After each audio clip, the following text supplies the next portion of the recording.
და მსახური ვარ და ცოდვები მაკლია შეიძლება ყველაზე მეტი ცოდვილი მე ვიყო ამას სრულტამდაბლობით კი არ ვიძახი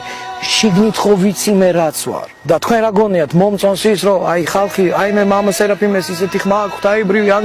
ბიჭო კარგად მღერი ვარ ეს იმას არ ნიშნავს რომ მე არქი მოძღვარი ვარ არქი ქრისტიანი ვარ მე ბევრ ამას ვერ ხვდები და თქვენ რა გონიათ ეხლა რამე ვიცი მე ვარ მონაზონი მონაზვნები ისინი არიან ვინც აი მან დღეში ცხოვრობენ მამა და ვინც მთებში ცხოვრობენ და რომ მიხვალ და დაინახავ მათ დახეულ კაბებს და რომ შესცქერი მათ თვალებში რომ მხოლოდ და მხოლოდ სიყვარულს ხედავ და მართლა იმასაც ხედავ რომ მართლა საქართველოსთვის კი არა მთელი მსოფლიოსთვის ლოცულობენ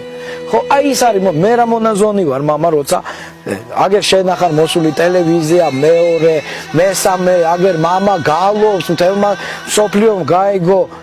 მე ეს მონაზნობა არ არის მონაზნობა მონაზონი არის მარტოდ მყოფი მონაზნის გული ღმერთს უნდა ესაუბრებოდეს მუდმივად დაიბადა კითხვა აბა მაშინ რატო აკეთე იმიტომ რომ მორჩილება